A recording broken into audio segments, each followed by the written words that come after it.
Bonjour et bienvenue à tous. Que vous soyez chrétien ou non, croyant ou non, je vous promets que vous serez peut-être choqués de voir cette vidéo qui révèle 10 choses que le Vatican ne veut pas que vous sachiez. N'hésitez pas à liker la vidéo si elle vous plaît et si vous êtes nouveau sur la chaîne, n'oubliez pas de vous abonner et d'activer la notification pour ne rater aucune de nos prochaines vidéos. Voici maintenant la liste des abonnés qui recevront des cartes cadeaux de leur choix ce mois-ci. N'oubliez pas de nous contacter par message privé si vous en faites partie. On commence.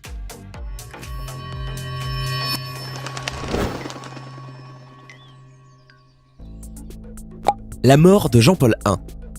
Un des plus grands mystères non résolus est celui de la mort de Jean-Paul I. Il a été trouvé mort après seulement 33 jours de pontificat et aucune autopsie n'a été réalisée sur son cadavre. En fait, le Vatican a été lié à la mafia et au crime organisé pendant plusieurs années. En 1982, le président de la Banque du Vatican a quitté son poste et son titre après avoir été exposé au grand public à cause de ses liens avec la mafia justement. Il n'a jamais fait l'objet de procès, même s'il a été suspecté de plusieurs meurtres, dont celui de Jean-Paul I. Le couvent de la Madeleine.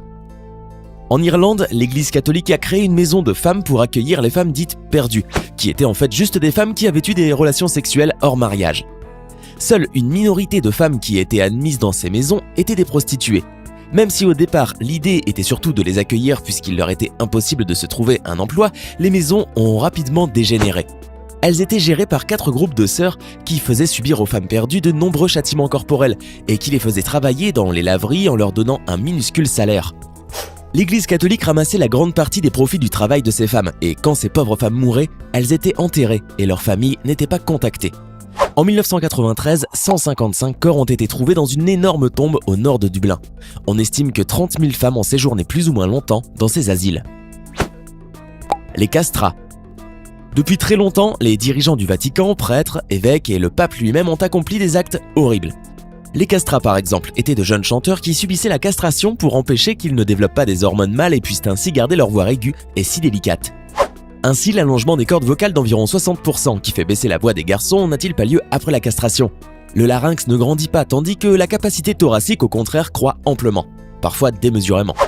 L'existence même des castrats suscitait de vives controverses au sein du Vatican, car la castration de jeunes enfants restait un acte ignoble et officiellement condamné par l'Église.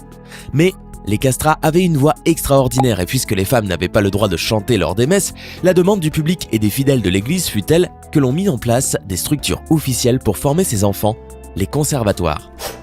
Des parents n'hésitaient pas alors à faire mutiler leurs enfants pour subvenir à leurs besoins et offrir à leur progéniture une vie meilleure.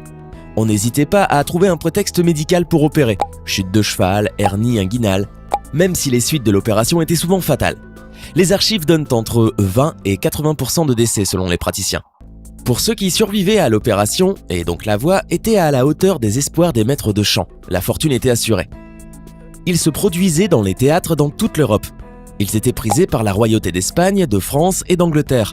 Les compositeurs leur proposaient des rôles héroïques dans les opéras. Ils étaient adulés comme des rockstars et ils avaient aussi un succès certain auprès des femmes. Les castrats ne pouvaient pas se reproduire, mais avaient une vie sexuelle tout à fait normale. Il n'y avait donc aucun risque pour les femmes adultères. La pornographie pour tout le monde. Cette fois, le scandale prend source en Allemagne, la mère patrie de Benoît XVI, et met en cause la maison d'édition Weltbild, qui appartient au diocèse allemand. Le détail qui fait tâche, c'est que figurent au catalogue de ces publications des milliers d'ouvrages érotiques. Conclusion imparable, la pornographie si fermement condamnée par l'Église contribue largement aux 2 milliards de chiffre d'affaires affichés par la Weltbild, donc par les diocèses. Pire, il s'avère même que des dizaines d'œuvres de pédopornographie faisaient partie du lot.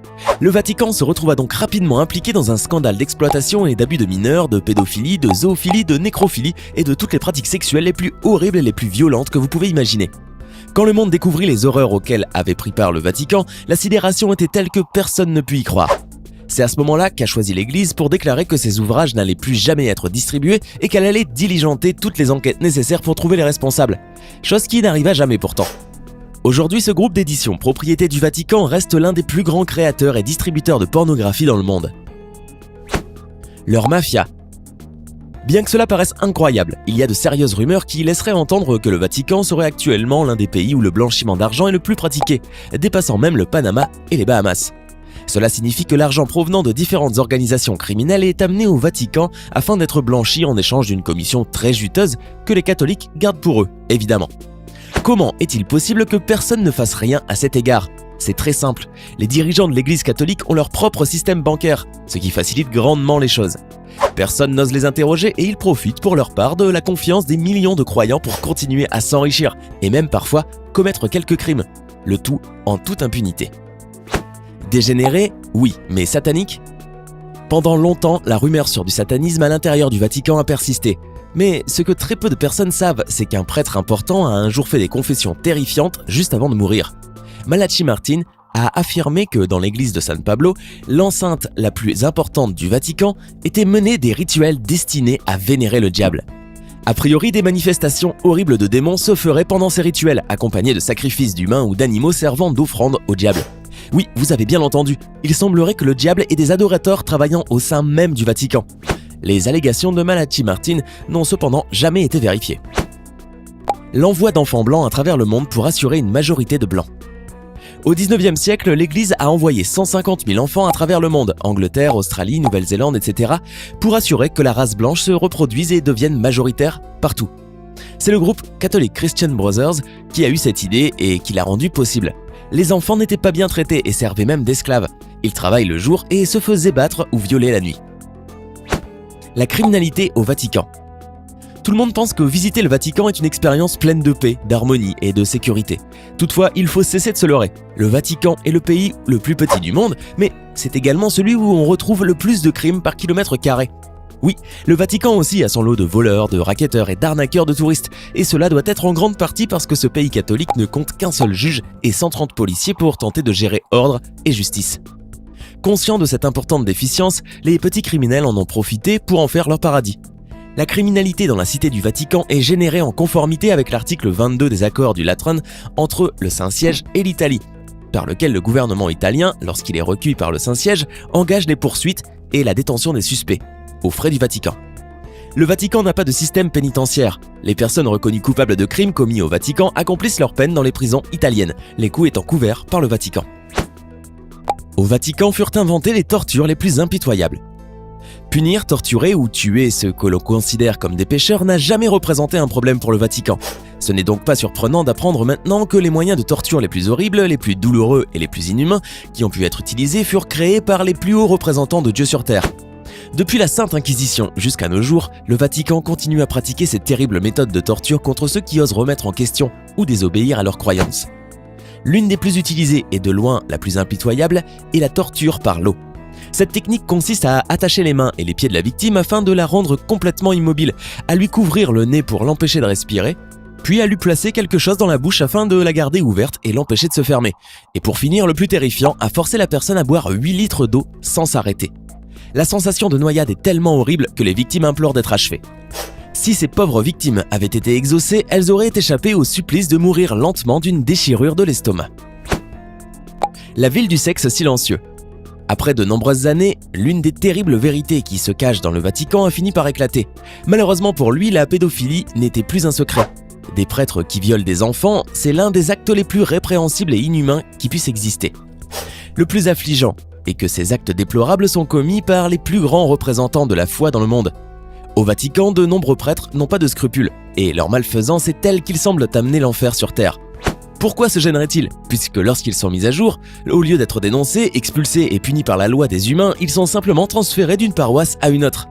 Ce qui est le plus malheureux dans tout ça, c'est que peu importe qu'ils continuent à commettre leurs crimes horribles et abjects envers d'autres enfants innocents. Un pape ne peut jamais aller en prison. Le souverain pontife jouit d'une immunité diplomatique, c'est-à-dire qu'il ne peut pas être traduit devant les tribunaux. En effet, plus de 170 pays le reconnaissent comme ayant la plus haute immunité diplomatique. Le pape ne peut donc être jugé devant aucun tribunal au monde. Même s'il commet un quelconque crime, jamais il ne mettra les pieds dans un tribunal ou même dans une prison.